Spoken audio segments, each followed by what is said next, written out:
Hello, and welcome to Enlightened Empaths, your community for the spiritually awakened, where we discuss, explore, and connect with fellow empaths, healers, intuitives, and seekers.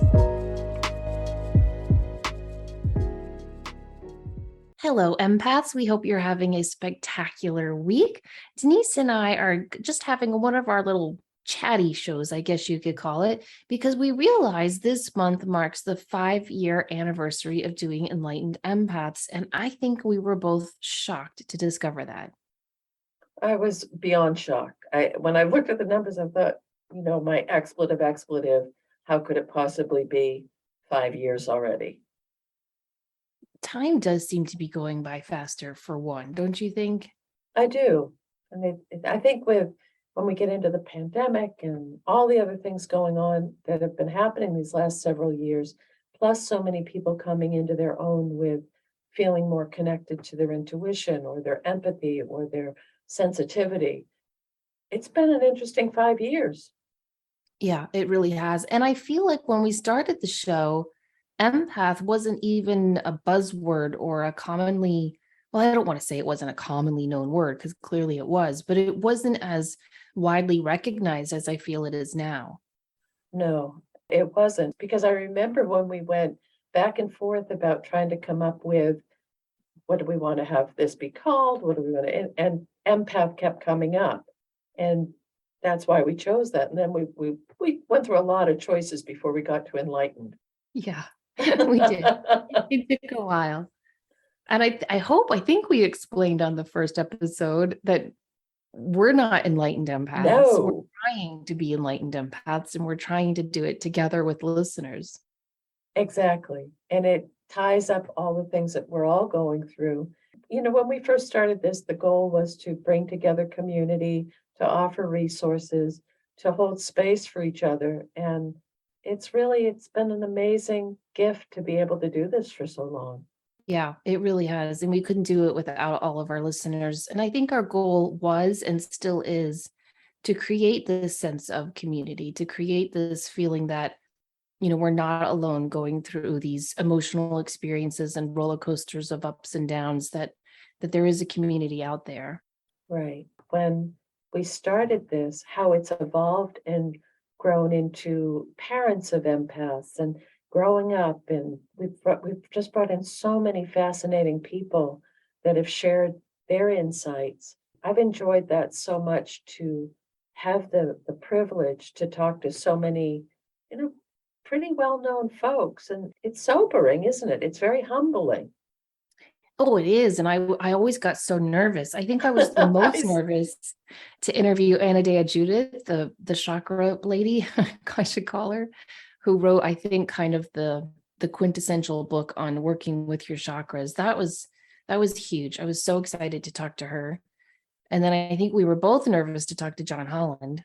Right. But everyone has been gracious and kind and open, which is what we're trying to do with this. Not only, I think we're all stumbling a little bit right now. And when we have people come on that are sharing their wealth of knowledge or their background or their insights, it helps us all realize we have that within as well. Yeah, I agree. We've had Dr. Orloff on twice. I think we probably got the most response from Michelle Belanger's episode on the psychic vampire and the positive side of being a psychic energy person. I found that interview really interesting. Did you? Well, it was. And I think that there's been a wide range, which is nice. So someone may have really resonated with Anadea Judith and said, oh my goodness, this is incredible. I've read her books. I followed her for years. And then someone else might have said, but I'm really interested in the psychic vampirism or something else. And they'll be more drawn towards what Michelle shared. So it's been a wide range, which has been great. Yeah, I agree. I loved our 2 episodes with Richard Webster, his most recent one about angels. And we had Dougal Fraser on talking about angels and guides as well. That was a lot of fun. The Astro twins, weren't they so kind? They were. And they were fun. And see, I think what I've loved the most is when the guests are just, and this is subjective for an odd choice of words, but they're just normal, regular people. They're easy to talk to. It's like having a conversation with a friend, and it's not stiff and stilted. And I I love that. I absolutely love that. I do too. And we had Echo Bodine on a couple of times and her brother Michael Bodine, and some of their stories still crack me up when I think about them. Remember like some of the let's see, how should I word it? The romantic ghost stories. Yeah. That was a nice choice of words. Uh, and Thank- and that's, that though they're again, they're people that so many of us have read and followed and listened to for so many years. To bring them together in our community has been such a gift. And then we've had Terry Cole with the Boundary Boss and Lisa Campion coming on, and it's just so many amazing. And when we started implementing people that may not have been as well known, but had just as strong a message. And I think that's so important to remember, is that it's not always how many Instagram likes you have or followers. It's about what you're sharing from your heart and how you're choosing to show up. Yeah, I agree. I agree. And I think it's been such a thrill, to be able to introduce people to some of the lesser known people that are doing wonderful things in this world. I agree. And I mean, there's such a variance, but we're all, well, I hope it's coming across that way. We're trying to promote and encourage everyone to step more fully into embracing their empathy and their compassion and their understanding of themselves and their environment. And when you think about this stuff, oh my gosh, how to protect yourself, how to use tarot cards, how to, what to expect in the dream world. And it's just, there are so many damn topics. I know we never ever run out, which is fantastic. We've done a lot of shows on numerology and tarot and crystals, but also just a lot of shows about helping others connect with their inner truth, their inner self, and not be afraid to share that.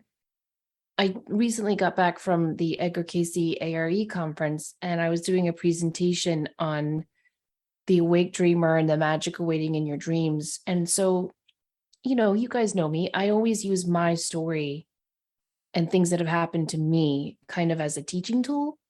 Mhm. So I'm up there on the stage and I'm talking about the divorce and my breast cancer and all, the Mike shooting and dreaming of that before it happened. And it's just a part of my story, right? And afterwards, I get off the stage and people are coming up to say hello. And this one person came up and said, "Thank you so much for being so authentic and sharing all that stuff." And they said it like, I don't know, kind of like not like it was a bad thing, but kind of shocked. And it made me go, oh, like, do I overshare? And I always think about that on this podcast. But then we get emails that say, like, thank you for sharing your truth and thank you for being so honest. And I just wonder what you think about that, Denise, because I don't know, to me, it's just a part of me. And to not share it almost feels dishonest, but I don't know. What do you think? I agree. And I don't think you overshare. I've never, ever once. And I think for both of us, being pretty private people, low key, and not needing to be, hey, look at me. There's a fine line that you walk when you put yourself out on something like this. And people feel they know you because of that. I mean, people Mhm. have been listening to our stories and our conversations for all these years, and it's a wonderful gift, but it can be a little unsettling sometimes when people know your story and you don't know theirs. Right. Maybe that's it. That's so true. Um, Yeah. Yeah. I've had on my other podcast, Psychic Teachers, we've started that, oh gosh, I don't know, 12 or 13 years ago. And so people were coming up to me after that talk and saying, "I loved the episode you did with your daughter Olivia. I feel like I've known her since she was 3 years old." wow. Yeah. And I was like, oh my gosh, really? So that's always an interesting part of it. But then this morning, I wanted to share this email I received because I think it sums up why you and I do the show. And so a listener said, I know you don't realize this, but Denise, Deb, and you have been my best friends throughout the past several months as I'm going through my own spiritual awakening. I've had so many emotions and have no one who understands it. I don't have a tribe and I hate social media. I had to take a long break from everything while trying to figure things out. I'm still trying. Thank you for being there through those dark times. It's hard to go through this alone. Oh, Yeah. And don't you think that just kind of puts the period on what we're trying to say of just thank you and we're all in this together and this is why we're doing it? yes. Yes, I really do. And it's for many of us, it seems our default position is to maybe stay a little isolated or to ourselves or not feel we have community, whether it's because of our, cultural restraints or geography, or that we're in a job that doesn't allow us to truly share certain aspects of who we might be. But if we can find that community in this group and with each other, it makes it feel a little safer to be here. Yes, exactly. Exactly. And sometimes you just have to put yourself out there in that community, with my kids back at school now, on all those parents' Facebook pages, like there's a parents page for each school. And I can't tell you how many parents are posting on these different college pages. My son called me crying last night. My daughter FaceTimed me. She's not meeting anyone. Anyone have any advice? And I'm reading all of these posts and thinking, oh my gosh, like it's hard to start anything new, whether it's a spiritual awakening or a first day at a job or heading off to college. It's just hard. And all these lovely parents are responding with, you just have to fake it until you make it, or you've got to. One lady said, tell them to order 3 large pizzas and just leave them open in the common room and wait for everyone to come in. But all of these posts just reminded me of how no matter what it is we're starting, whether it is just starting to embrace our empathy and our intuition, or if it's something even scarier in the moment, like a new school or a new job, we do have to put ourselves out there. I just do think it's very, very important for us to kind of walk through those fearful barriers until we do find our community. They're not going to come knocking on your door. Very, very well said. And a positive in, I guess, eternal optimist, a positive in the last few years is that we have become more interconnected through Zoom, through online presence, you and I have both met people we never ever would have met because of that.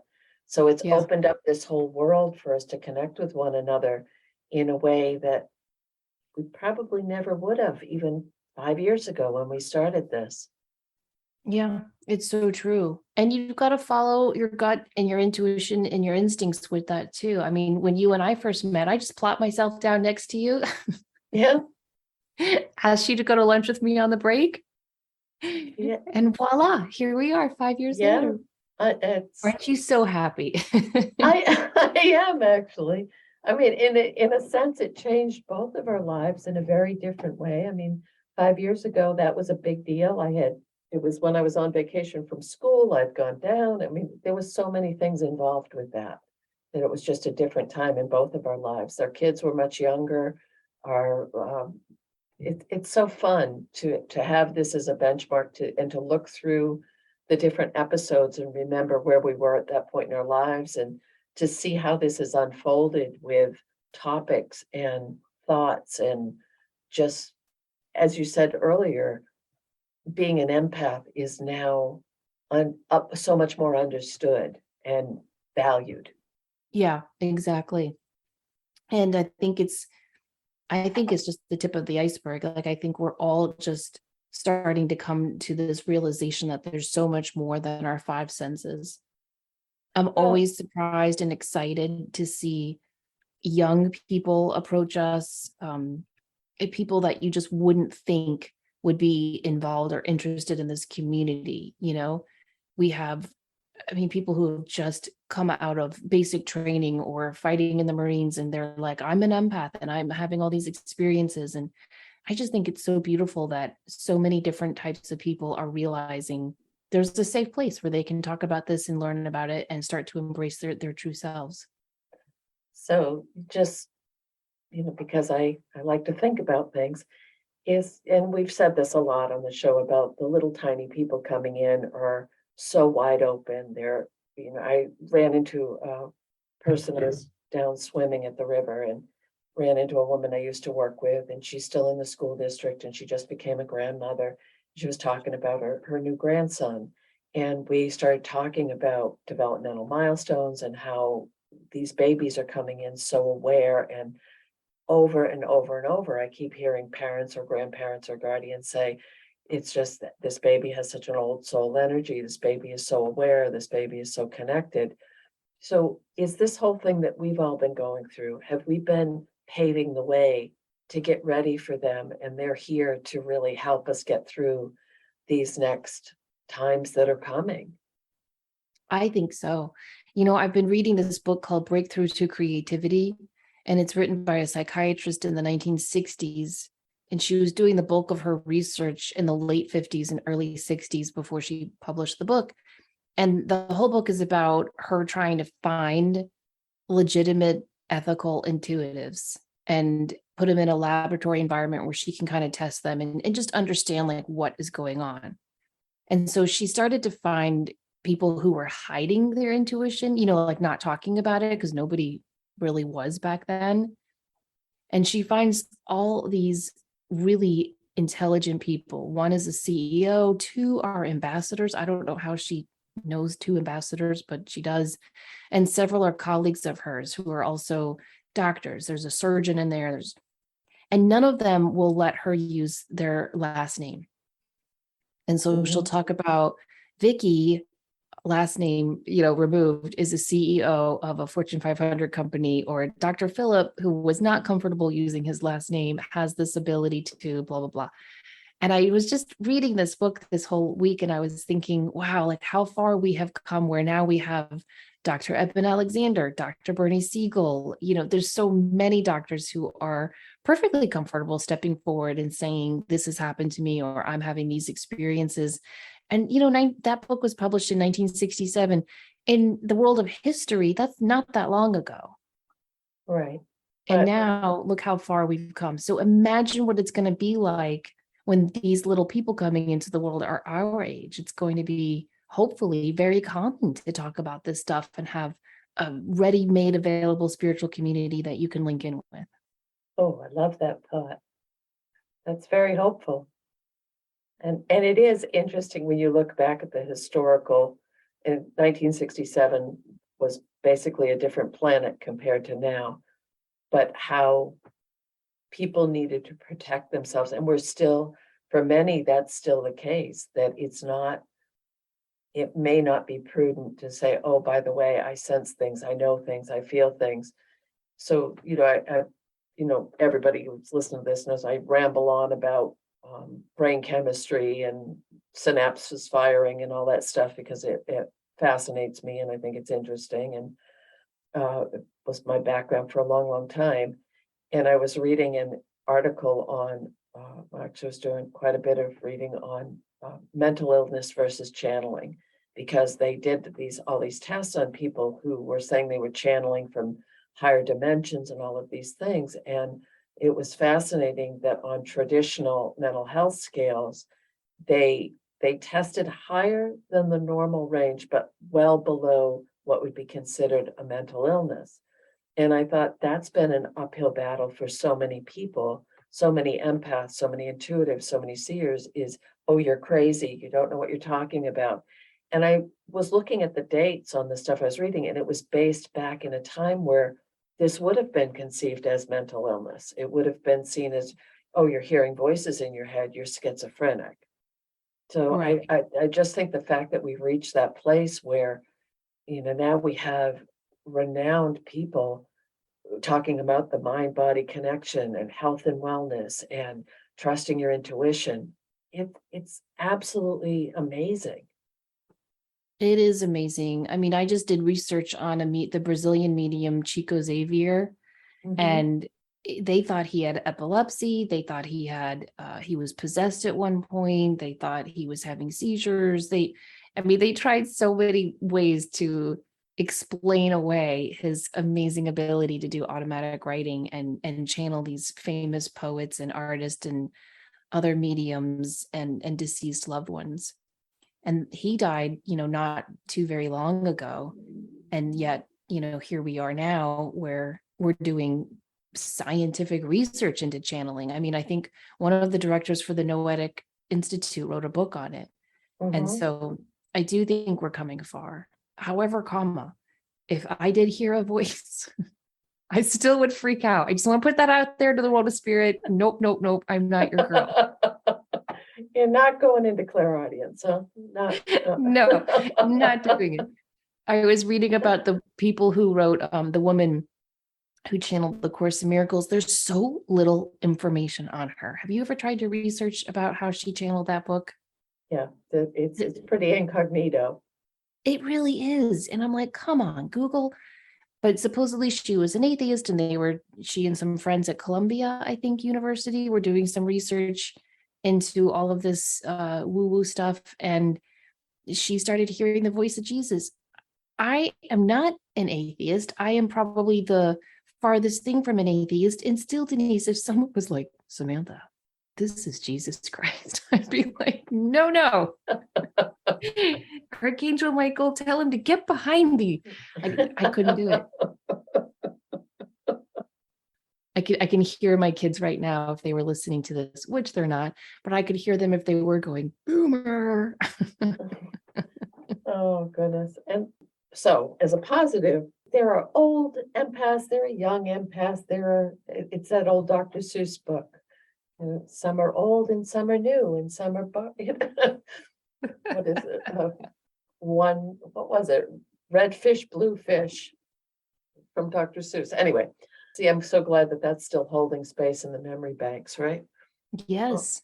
But moving forward from here, and I think that that's now that we have, as a community, we've built this beautiful world together, which is, it's fun. It's really fun to hear you. And when we do the connection shows and we hear, your stories, your questions, when we've done the dream shows, and just those are the things that just touch my heart to think, wow, remember way back when we started this and we talked about there's someone that's going to hear this that will need to hear what we're saying. And to be able to turn on, and I had equated it to a radio because I am definitely a boomer, turning on the radio and hearing that when there's been times in your life when you felt so alone or misunderstood or frightened, or is there anybody out there that understands the way that I'm feeling right now? And if we've done that, I mean, you shared that beautiful note, but if anyone has experienced that, then this has made every bit of this so important and worthwhile. Yeah, I agree. And I think, or I should say, I hope what it's done too is motivate other people to feel comfortable sharing their own thoughts and feelings. Because one thing I know I did for years, and still sometimes do, is I'll feel something, I'll pick up something intuitively, and I won't share it because I'm afraid of being judged in the moment. And I'm trying really hard, because that's a very fine line ethically, don't you think? When you do feel something, there's sometimes it's not the right time to share it, and you just need to zip it and, say a prayer or a blessing for them instead. But there are times when I do think we need to speak up and speak out and speak our truth. And that's something I'm really working on. And I hope that this podcast has helped other people to start to recognize those moments in their life where they're thinking, this isn't coming from me, this is coming through me, and it needs to be shared. Whether that's a podcast, a book, a painting, a new business, or just reaching out to a new friend. I hope that this podcast has inspired people to do those beautiful, big, small, and giant leaps of faith in their own life. Right. I think one of the downsides, we've had all the positives, we have to throw in a counterpoint, is that because the word empath has become so mainstream and accepted, I feel like in some instances it's being used as a marketing tool and not an indicator of who someone really is. And like when we did the whole narcissist shows, Okay, my silly way is like, I want to do the hair flip and say, I'm an empath, and I'm being kind of light about it, but I think as with anything, people will use it to their advantage and I want to, I hope that we've always held true the meaning of empath, because really we're lucky to be wired this way. Yeah, yeah. I posted something on our Facebook page where I said, what is the best thing about being an empath? And the responses we got were phenomenal. I mean, we got so many comments of the beautiful ways that being an empath has really affected and heightened their life. And I really love seeing that connection there as well, because there is so much good to it. Now, I'll tell you a downside for me of doing this podcast, people think you and I know everything. We get some questions and I'm like, I don't know. I don't know. Or they'll email us like, why haven't you had so-and-so on? And I'm like, well, maybe because so-and-so is Oprah Winfrey's best friend and wouldn't even consider returning our emails. Or I haven't heard of that person. Or we'll get emails asking us questions about things I've just never even come across. It's a wide range. And plus we've brought in a lot of stuff with being an intuitive, with being a medium. We've talked about so many different things. Well, I'm honored that people think we know so much, but I hope that we are always putting it out there that we are hand in hand right there with you learning.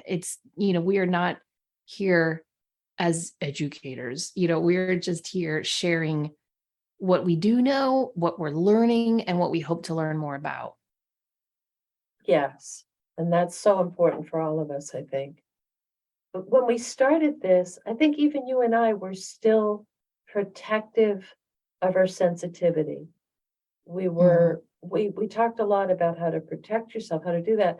And as this has evolved and grown, it's feeling more, and I hope so many people that are listening or that have been part of this journey with us are feeling the same way, that it's really a superpower to be so sensitive. It's a much, and yes, it's difficult and you pick everything up, but there's also, we're so lucky to feel that depth and connection and love. That, is it more enhanced? I think it is, or at least I'm going to tell myself that. No, I definitely think it is. And I think when you recognize that you have this, I don't know, I hate to call it an ability. I definitely don't like to call it a gift, because I really think 99% of the world is empathic and they just might not know it, right? Or they might not have accepted it or honed it or what have you. Because sometimes we're in situations where life is just hard and we need to push down our feelings to get through whatever it is we're going through. But I think most of us have some form of empathy. And yeah, and some of us it's a little bit heightened, and that's great. But once you recognize it and start to work with it instead of pushing it down or ignoring it or distracting yourself from it, then you can see the gifts it can bring you. And by working with it, I mean learning when to ground it, when to shield it and block it, and when to open it up and share it.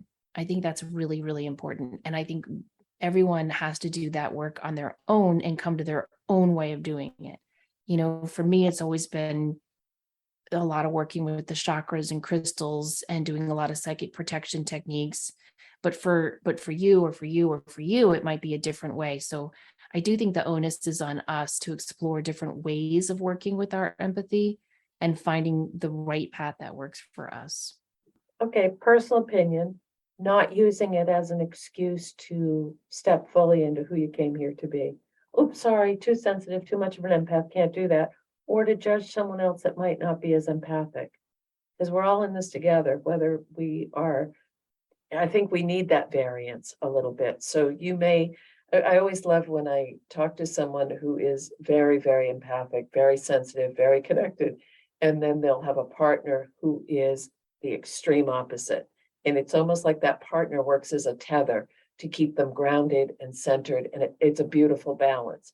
But it can also be frustrating as all out, because you want someone to understand how deeply you feel things, and they may not. They may love you exclusively that they may not be able to understand that depth that you feel things.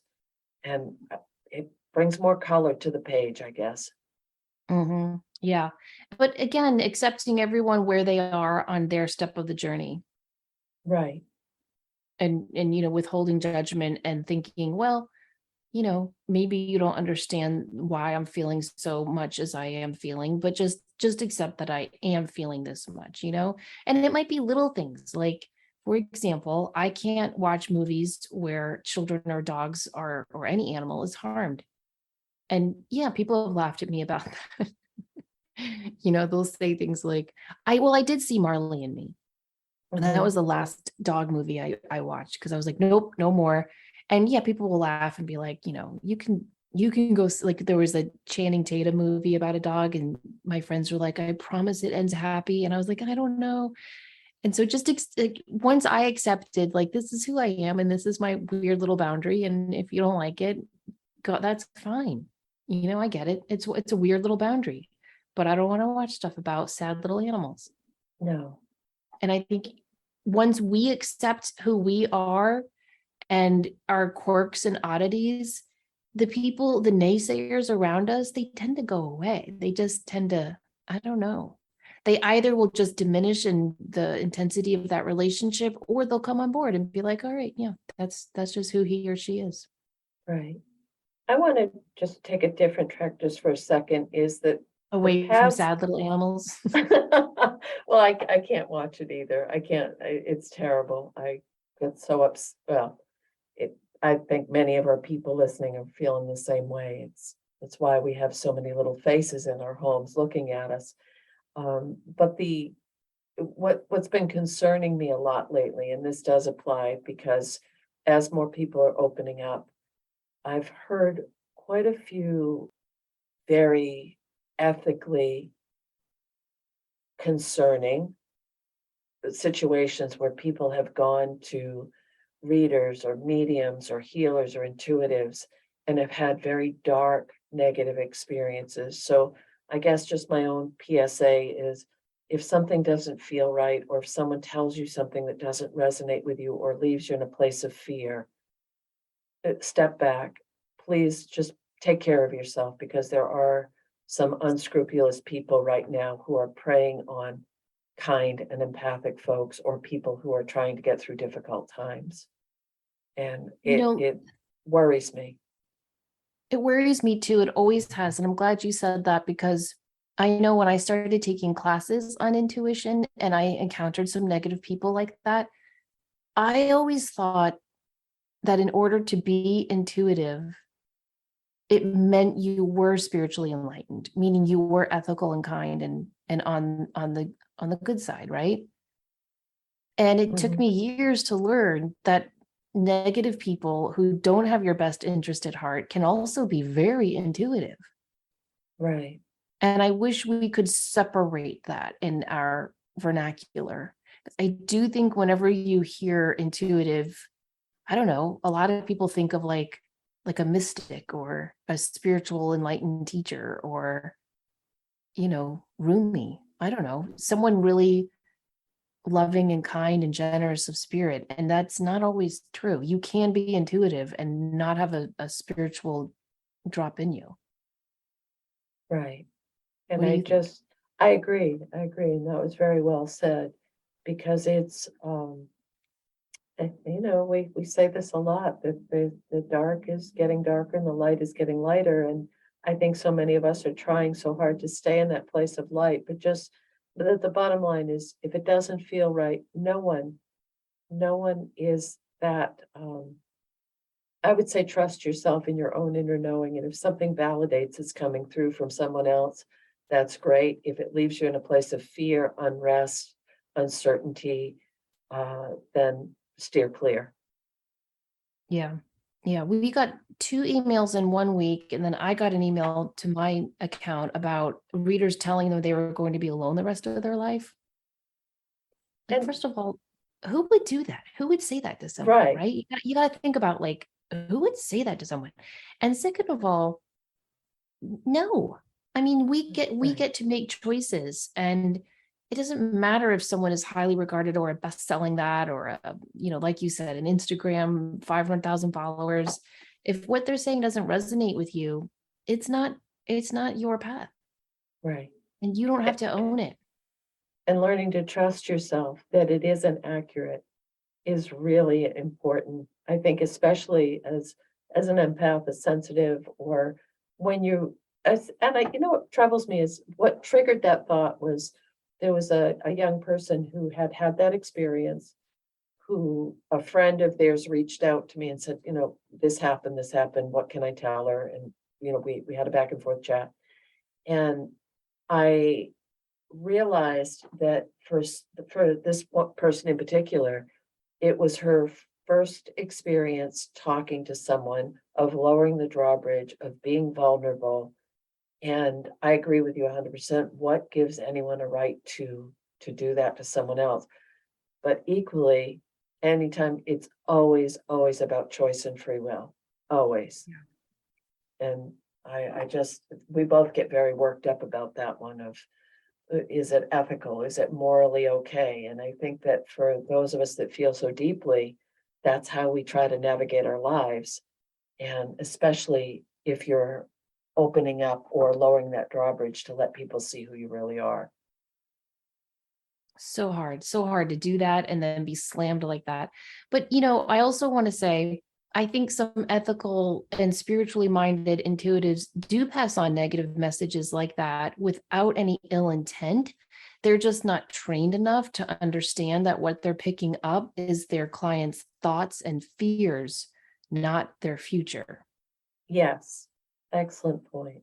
And that happens a lot. And so that reader might have told one of our listeners, like, oh, you're going to be alone forever. And she might have gone, or he might have gone on the rest of his day, like just, I don't know how you think you did a good job telling someone that, but they might have thought that they were actually getting accurate information, when really what they were doing is reading the fears, because our fears send out a burst of strong energy throughout our aura. And for a new reader, a new person, or even someone who's been doing this for years and has just never taken time to continue practicing, honing, and learning, they might think that's coming from their guides or their soul plan or their Akashic records, and it's not. They're just reading their fears. So always take anything you're picking up about yourself or anything you hear in a reading with a lot of questions. Don't take everything at face value. Exactly. I want to share another happy thought now, real quick, is Yes. that you and I have both offered classes together, classes on our own, and we have met some incredible people. But my favorite part of that is the people that have met in our classes or our groups that have developed friendships and continue to work together. I absolutely love that. It's the best part. It is It the best is. part. Yeah. And we hear from them from time to time, like, oh, we're still meeting on Zoom on Thursdays, or I was in business in such and such state and reached out to our classmate and we met for coffee. I love that. Right, and it's just another indicator of coming together in community, finding the like-minded people, but also supporting each other on the path, because I'm thinking about this one group and they have met religiously for years now, and they've encouraged each other to start podcasts or to become, open up with this business idea, or put their art out in the world, or write a book, and just that encouragement for each other and that support for one another for people who had never met before. Yeah. I And would not have met otherwise. Think of the podcast we've been on from listeners and former students, Yes, who are doing amazing, beautiful work. That's so yes. exciting. And so I think that's the other part that we're hoping is coming through with this, is that some episode or something that we're sharing today is encouraging someone else to say, wow, I think it's time for me to step up. Yeah. I hope Step. so. I hope so too. I hope so too. Step up and share your light. I read this quote on social media by Anne Lamott that I wanted to share with everyone on what we were just saying. It's pretty well known, so you guys might have heard it, but she says, oh my God, what if you wake up someday and you're 65 or 75 and you never got your memoir or novel written, or you didn't go swimming in those warm pools and oceans all those years because your thighs were jiggly and you had a nice big comfy tummy, or you were just so strung out on perfectionism and people pleasing that you forgot to have a big, juicy, creative life of imagination and radical silliness and staring off into space like when you were a kid. It's going to break your heart. Don't let this happen. Oh, that's perfect. Yeah. Isn't that powerful? And I think that's kind of at the heart of what we're talking about today, about really stepping up and sharing your light and reaching out for someone's hand, either to help them or to ask them to help you. But it's all through connection that we're able to do this show and continue to do this work. And we hope that, like you said, something we said or someone on the show has said has inspired you to live a big, juicy, creative life. That sounds wonderful. Just like a big old juicy peach. Yes, I love it. Thank you guys so much for listening today and all these years. We so appreciate it. And please remember, if you want to connect with us, you can go to our website, samanthafay.com, or Denise's is thegratefulmessenger.com. You can connect with our community on Facebook. Just search Enlightened Empaths. And if you like the show, tell a friend so we can continue growing our community. And as always, remember to show up, do great work, and share your light. Thank you, all of you, for listening. Take care.